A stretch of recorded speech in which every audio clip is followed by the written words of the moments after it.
false start.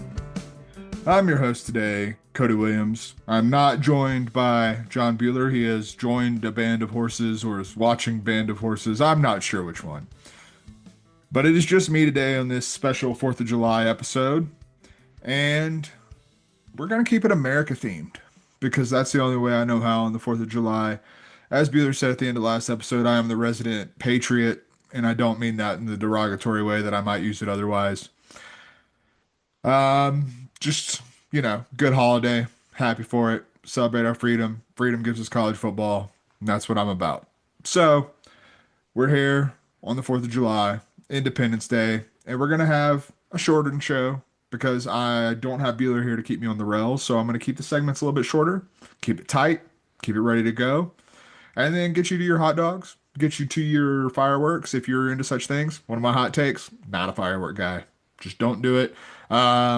Once you have dogs that do not like fireworks, I think it kind of turns you off to fireworks. I wasn't a big firework guy to begin with, and that has made it exponentially worse.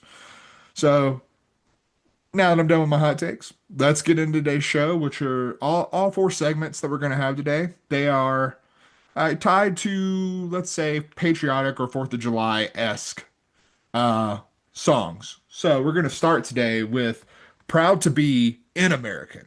Not un-American, but proud to be an American. We're going to I feel like Bueller and I have not, we will, of course, before the season starts, but I feel like we've not gone too deep so far into much of the G5. So let's start in the American Athletic Conference. And let's just honestly not really do anything, not making any predictions or anything, but just kind of ponder some things. And I think the first thing I want to start with is a guy who we talk about as probably one of the most respected coaches in our eyes in college football. And that's John Summerall at Tulane with the Green Wave. And the big storyline for them, obviously, was they lost Darian Mensah to Duke in the offseason in the transfer portal. And how are you going to replace that? Well, they've got three options, but the one who I really have my eye on because I think he impressed me in some ways, and I think he was in a position where it wasn't necessarily advantageous, and that's Brendan Sullivan, who transferred in from Iowa. And I like some of the flashes we saw from Brendan Sullivan. And I have a lot more faith in Summerall and this Tulane staff to get the best and the most out of that talent than I do the Iowa offense because, as we know, the Iowa offense is the Iowa offense. So when you're looking at it that way, it's I think there's going to be something special there. They also brought in Maurice Turner, running back from Louisville. He's a really good player. I think, getting more opportunity to shine. I think he's probably one of the best players in the entirety of the AAC, excuse me. And I think he could be a real difference maker. And then you have Summerall as the head coach. You lost, I believe, like about half your starters on defense, but with Summerall, with the way he works the portal out of program in the G5 with the resources that Tulane has, I'm going to trust the defense is still going to be there. So I think Tulane is a team that is rightly one of the preseason favorites in this league. Another one, though, is the Navy midshipmen. And it really starts with the offense. Yeah, you are bringing back Blake Horvath. That's a tongue twister. Bringing back Blake. But you're bringing back Horvath at quarterback, who was quite impressive last year. Different from Army, who is a team who I'm a little down on. I'm not like when you have a player who is as talented as Bryson Daly is. I do worry about replacing him. You lost Udo to Arizona State, so I do worry about what that's going to look like. But overall, I do think that Navy is clearly the favorite among the armed forces. Are the military academies in college football this year. But you bring back Blake Horvath, you bring back Heidenreich, who's just an absolute bulldozer out of the backfield, and I think this team is going to be dangerous offensively just as much as they were a year ago, which was pretty damn impressive. And they didn't totally flirt with winning the AAC last year, but this is a Navy team that the offense caused a lot of other AAC defenses some problems. I think they have the potential to do that once again this year. I'm not so sure about this defense. This defense lost a lot, particularly up front. And when you're a service academy and you're losing talented players up front, that's always going to raise some red flags. I do think Navy's offense is good enough to carry them into the American Championship picture. I'm just not so sure that we're going to be able to get the level of defense it takes to necessarily win the AAC or push for anything higher, like a college football playoff berth or anything like that. I think they have a defined ceiling because of that defense, at least in terms of a national level. So that's something I'm gonna have my eye on. USF is a team that I'm intrigued by because I'm a big Byron Brown guy. I don't think he's an NFL quarterback necessarily, at least not yet. But I do think he's a hell of a lot of fun to watch when he's healthy, and he was not healthy last year. And as we know with this USF program, like it's going to go as the offense goes. I do think there are going to be some upgrades defensively. I think there has to be. You allowed, I think, 30 points or something like that per game last year. You have to quell that to some degree. You're not going to be able to win enough shootouts to compete atop the AAC, which I think with Byron Brown, this team has the potential to do. And I think you have the right mix of shakeup on this defense to potentially have that. They're returning six starters, I believe, on the Bulls defense, and starts in the middle of the front seven. They had a strong linebacker core, and they're bringing both the starters back from last season. That's a big deal. And I think that, you look at the linebacker, that's kind of the field general position on that defense. And so having them back in the middle of the field, I think that's going to be huge, especially with some new parts in there. And I think those new parts, like, we saw last year with a team like Virginia Tech. Returning production is not the end all be all. Sometimes those guys are returning because they're not good enough to go pro or not, someone in the transfer portal didn't want them. And I think like having six starters return at the G5 level, I think that's probably a good sign of what you want. That's like the linebackers, those are probably guys you pay with your NIL budget. And so I like that a lot.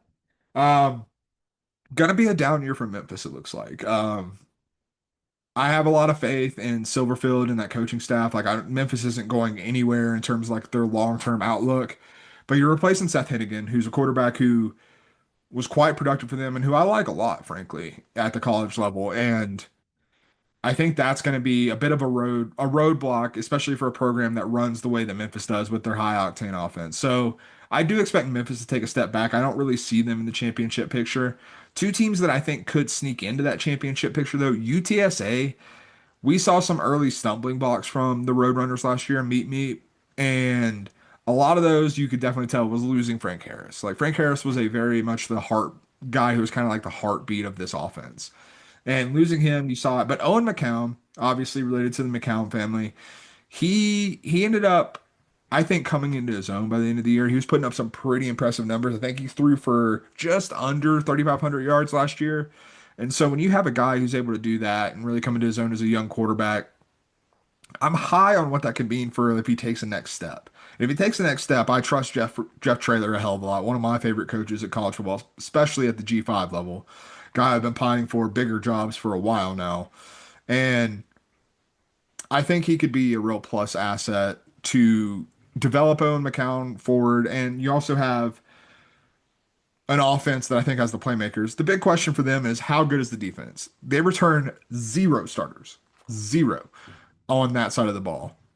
Again, that could work out in their favor if you get the right guys in there, but it is a big question mark. And so, like, I think that's why they're a sleeper. I think the offense is good enough to potentially sneak in there. And if the defense is even remotely at the level it needs to be to handle that, then I think we could be looking at a UTSA team that's back in the American title mix, like we're kind of used to seeing from UTSA. Um, the other team I'm looking at, ECU, East Carolina. We saw this team after a coaching change. You had the interim tag on Blake Harrell.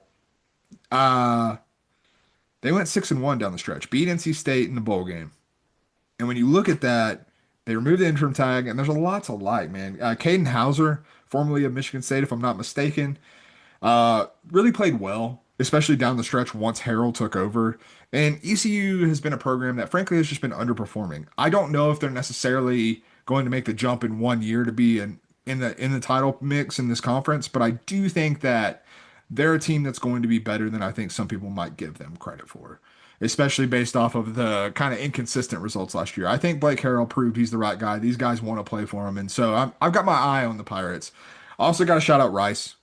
Um, Probably not a sleeper, but interesting because as someone as I mentioned, familial ties to new head coach Scott Abel, and as he comes in there though, he's bringing the triple option, which we've seen at the service academies. That that does allow you to kind of level the playing field a little bit. He brings it from Davidson. We'll see what it looks like with Rice. I imagine that there could be some growing pains this year, but it's going to be interesting to see in a league like the American to see a program like Rice and what they can do running the option. So I'm interested there. Going to move on to our next topic though. That's all my American thoughts there. And this is going to be courtesy of the red, white, and blue. It's a really dumb segment. I'm not afraid to admit that. But I went through and to the best of my ability, I probably forgot some. If I forgot some, just leave a comment. Let me know I'm an idiot because I am. But that is what it is. But I looked at the six programs who have red, white, and blue in their primary colors. And and the only thing I can think to do with those six teams that have red, white, and blue, courtesy of them, is rank them against one another. There are six that I found in alphabetical order. We have Arizona, Liberty, Louisiana Tech, Ole Miss, batted alphabetical order, SMU, and then South Alabama. So we're gonna start at the bottom, and that's Louisiana Tech.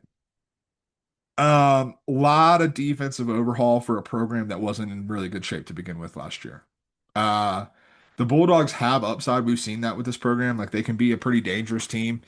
But man, you lost a lot of starters on defense, and I believe, if I'm not mistaken, you had a defensive coordinator change. And when you're already facing somewhat of a talent disadvantage in your league, I do think that those types of overhauls can set you back at least a year.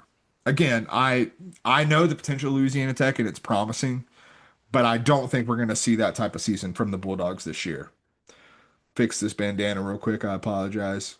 Had a little itch and messed everything up. Next up, we're going to go with South Alabama and the Jaguars.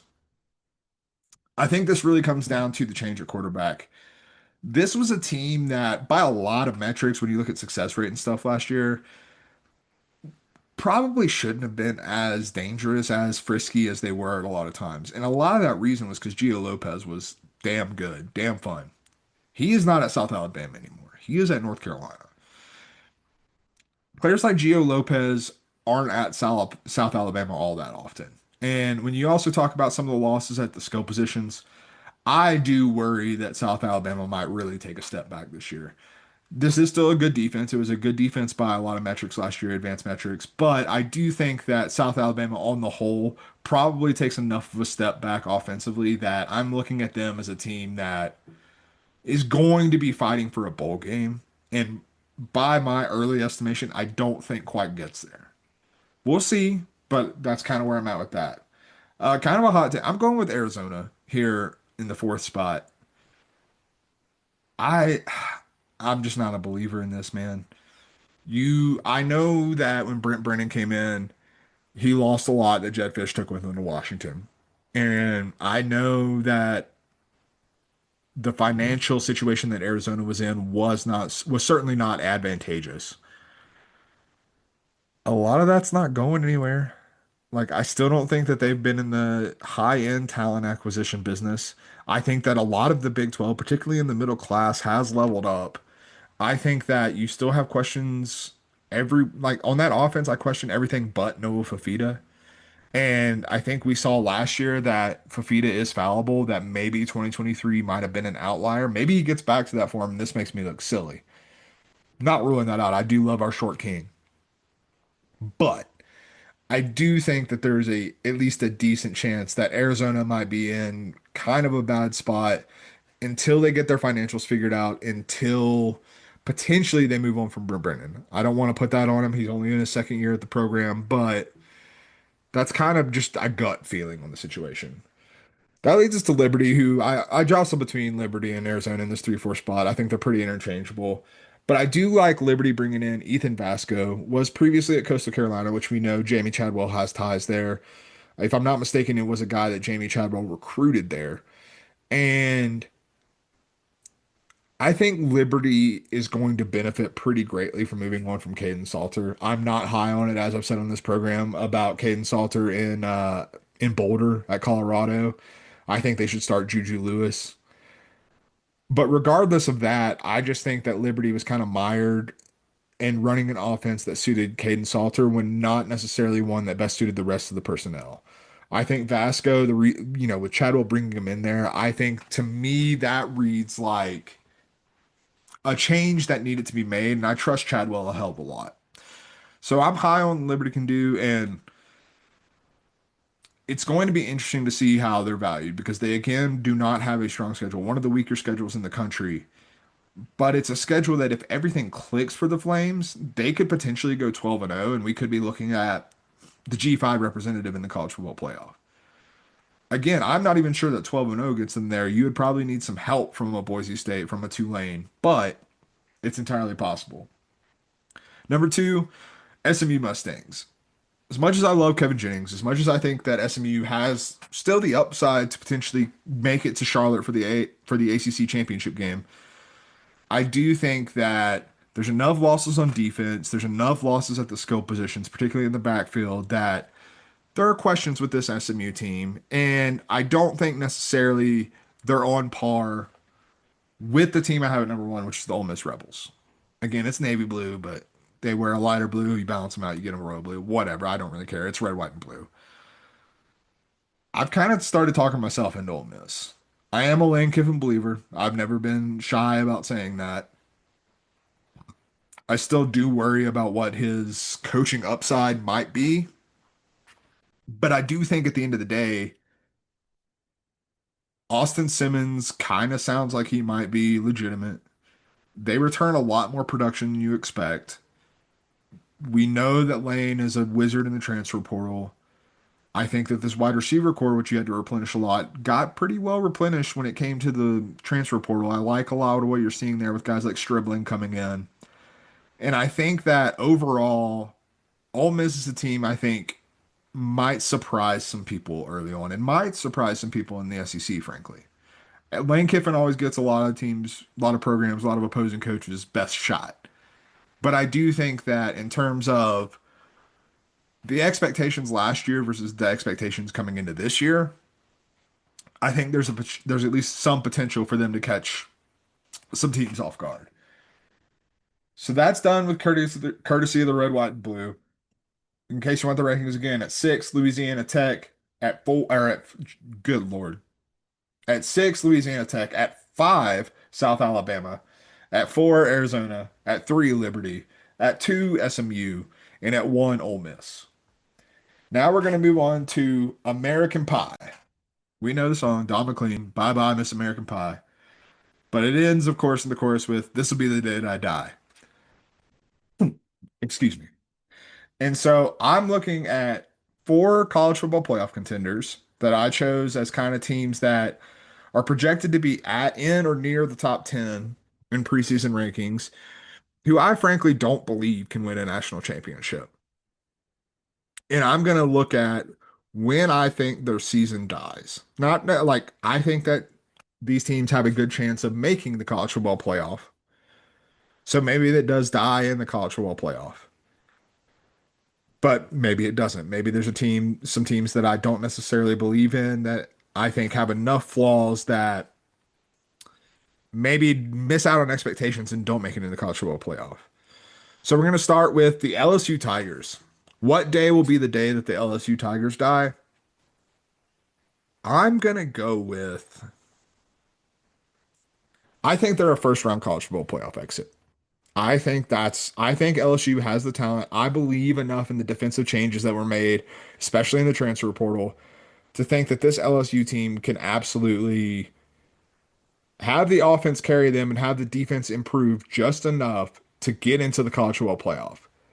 However, my questions on the defense are whether would be, are they good enough to beat another, like, are they good enough to help a team win a college football playoff game? Because I have enough questions about the talent around Garrett Nussmeier on the offense to say that this offense might not be even as good as it was last year. Certainly not as good as the Jaden Daniels year. And so maybe water finds its level in like that. The defensive improvements are enough to get you into the college football playoff. But when you're matched up, potentially even on the road as LSU, I wonder if that's when your defense kind of starts to show its warts. I wonder if that's when the defense maybe can't hang at the level you need it to. And that is another wake up call. But I do think that getting to the college football playoff at this point probably will feel like a victory for Brian Kelly and the Tigers fans. So that's when I think LSU season dies. We'll see how I don't even know what the word is, how much foresight I have there. Next up, when will be the day that the Notre Dame Fighting Irish this season dies? I think they're another first round college football playoff exit. I think that you look at the schedule, and there are some games that are tricky. You start the season at Miami, then you go home in 2 weeks to play Texas A&M. You're at Arkansas. Questions about Arkansas for sure, but you're at Arkansas. Fayetteville's not an easy place to play, and that's in the end of September, so you know that place will be rocking. Then you're home for Boise State. NC State, not really worried about them, much like Purdue, who I didn't even mention earlier. USC, wild card, but it is a rivalry game. You get that one at home. At Boston College, who knows with what Bill O'Brien's got cooking in year two. Navy, who we've already talked about, I mean, could test the defense, could test what we're doing on that side of the ball without Golden out of the equation. And then you play Syracuse at home, you play at Pitt, finish at Stanford. I think that's probably a win. There are some pitfalls here, and I think a lot of people are going to look at Notre Dame and they're going to say, well, with a young quarterback, most likely CJ Carr taking over the controls, maybe Notre Dame takes a step back. Again, I maintain that Steve Angeli was a known commodity. Steve Angeli was a player who, if you're trying to go 8-4, 9-3, Steve Angeli is your guy if you're Notre Dame. And they said, no thanks. For the second time, might I add. And they went with CJ Carr. I think last year with Riley Leonard showed you enough to make you believe in this coaching staff's evaluation process. They look like Riley Leonard is not a perfect player. Riley Leonard is not a perfect passer, but he was the right quarterback for that Notre Dame team last year, and he took them to the national championship game. The reason I say first round college football playoff exit is because as high as I am on the evaluation process that we have for with this coaching staff, I do think that at a certain point experience does matter, and he will have played a full season by this point, but getting Carr into a college football playoff environment, when let's be clear, of all the games that they do have to play, I'm not worried about at Miami. Like Miami's home field advantage is almost non-existent. At Arkansas is probably going to be the toughest crowd they play, and that's going to pale in comparison to a first round college football playoff game. So I can see the lights being a little bright for Carr, and then we go into next season really high on what Notre Dame is potentially capable of. But hey, maybe Jeremiah Love carries them past that. And, that's who they rely on when it comes to crunch time in the college football playoff. But I think that's a lot to ask of a running back. And I think that winning a college football playoff game in his first year as a starter is probably a lot to ask of CJ Carr, especially for a guy who I'm not sure we were ready to be the start or we were expecting to be the starter. And probably he wasn't either. Like, let's be realistic about that. These are just human beings who think the same way you and I do. Finally, last but not least, the third team I'm going to talk about, the Alabama Crimson Tide. Of course, I am a known Alabama hater um, when it comes to this team in this season. And I'm going to say the day that Alabama's season dies is going to be October 25th at South Carolina. Shocker. I'm hating on Alabama and I'm high on South Carolina. This is a South Carolina team that should have beat Alabama last year in Tuscaloosa. Shot themselves in the foot, self-inflicted wounds. I think Lenore Sellers is going to take a step forward. I think that there are questions about some of the guys you have to place like Kyle Kennard, Demetrius Knight on the defense. But I still look at this unit over. I still look at this team overall, and man, I believe in what Shane Beamer's doing. I believe in the way he attacked the transfer portal to fill a lot of those gaps. I believe in the way that South Carolina has been recruiting, especially in their general area versus the likes of Clemson and Georgia. And I think that they have enough talent if Sellers takes the step forward that I expect, if a guy like Nick Harbor takes the step forward that I expect him to, this team is going to be dangerous. And then meanwhile, you have an Alabama team who I think is going to take a step back, at least offensively. And the defense is going to be damn good. Don't get me wrong there. And it's going to be a battle. But I trust the playmakers on South Carolina more than I do the playmakers on Alabama to break out of a rock fight. And when you have games at Florida State, at Georgia, you got to play Vanderbilt, who beat you last year. You got to play at Missouri. You got to play Tennessee. You got to play South Carolina. You got to play LSU. And that's before you get into like the final three games of the season, which are admittedly a little bit more manageable. Home for Oklahoma, home for Eastern Illinois in a cupcake game, and then the Iron Bowl to finish off the season in Jordan Hare at Auburn. I think before you get to that Oklahoma game, whether or even before you get to the LSU game, you're looking at an Alabama team that has at least two or three losses. And I think South Carolina is one of those losses and could potentially be the nail in the coffin for them in terms of making the college football playoff. That'll be the day that Alabama dies. On to our fourth and final segment on the Solo Like a Cup show. We're going to party in the USA. Only way we know how. And what better party on the 4th of July than good old fashioned backyard barbecue? And so I've got, let's see, six roles here that I signed out, and who's going to be manning each station that you want at a barbecue. You know, you got your friends, your family, but you got the roles that are filled at just about every barbecue. And I thought it'd be fun to take some college football personalities and see who goes into these roles. We've got one player and five coaches. It's a lot easier to make fun of coaches than it is kids, but there's one kid who does deserve a little shout out in this segment. But on the grill, you know we're starting with Sam Pittman, head coach of Arkansas, man. His rack of ribs is just immaculate. He's the pit master, Pittman. Can't have anyone else manning the grill, getting the burgers, getting the dogs. Big fan. I'm a big fan of grilled corn on the cob. You wrap it in foil with the butter, the salt, the pepper. Get it just right. Not a whole lot of things better when you're grilling out. And so I want a guy who knows his way around there, knows his way around a rack of ribs, and that's Sam Pittman. We know that, we love that, and he's just filling out that apron, man. That's what we love to see. In charge of the music, you know, you got to have the tunes on the 4th of July, and no one has the playlist on lock ready for a 4th of July playlist quite like Dabo Swinney would. You know, we make fun of him because he's got the jock jams on lock. Man, he probably turns on just his everyday normal playlist that he walks around and studies film to, whatever. And he turns that on and is like, "Oh man, you really curated a great 4th of July playlist." Nope, that's just what Dabo's listening to in his normal spare time.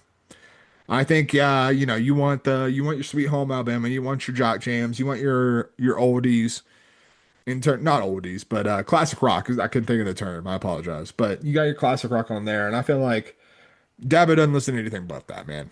And so I think he's got to have him on the ones and twos for your 4th of July backyard barbecue. Then we have hammered before hot dogs, the guy who can't pace himself for one reason or another. And before you even get the food out, he's already, you know, leaning hard on the table or slumped down in a chair or something like that. I went with a kind of a wild card here. I went with PJ Fleck because I think probably the most obvious answer would be someone like Eli Drinkwitz because he just kind of seems a little bit like a loose cannon. But I'm going with PJ Fleck for the opposite reason. The sweater vest doesn't get let out of the cage that often. You know, he's a pretty buttoned up fellow. He has a little temper, but like generally you know, he's a pretty buttoned up guy. Buttoned up head coach on the sideline. But once you get him out of the sweater vest, once you get him in a tank top or in a, you know, an American flag t-shirt, the party animal comes out. He can't pace himself because he's just not used to it, man. And so I went with PJ Fleck just because I think, you know, it's not necessarily in his element, but he's definitely going to partake. And so I think he's the guy who comes in and before you know it, like half a 12 pack of Miller Lite's been canned. And he's not a big guy, so that might be all it takes for old PJ Fleck. Playing with fireworks. Obviously, it's Shane Beamer. I mean, come on. Shane Beamer, I feel like he's the type of guy who would get more aggressive with fireworks as the night goes on. Like he's probably going to start a Roman candle fight, shooting Roman candles at his buddies. He's going to start off, with a smaller firework and be like, "Oh yeah, man, that was cool." And then, it just gets bolder and bolder with it. And before you know that, like he's thinking he's working at Epcot Center in Disney World shooting off the fireworks, man. So I think that Shane Beamer's my fireworks guy. Like I would have great confidence. I'm not a huge fireworks lover myself, but I feel like Shane Beamer will put on a show that even I would like. So we're going with Shane Beamer on the fireworks. Then we've got the designated driver. That's Carson Beck. That's our boy. Because we know that Carson Beck's car has been stolen. So to be able to get to the party, he's got to offer someone there to be the DD.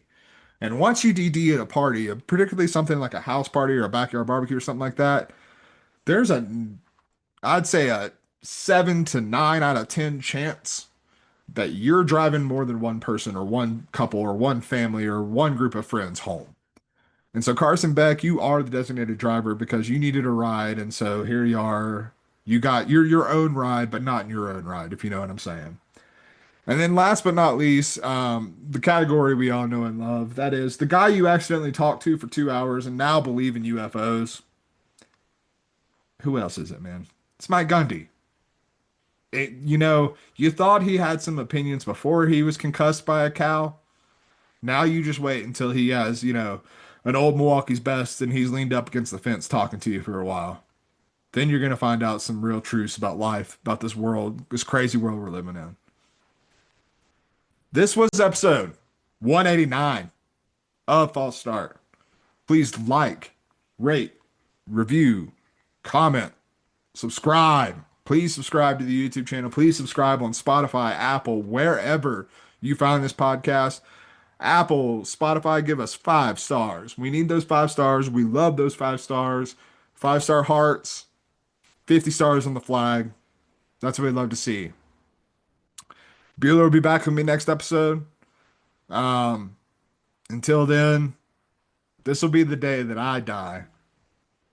And this is False Start.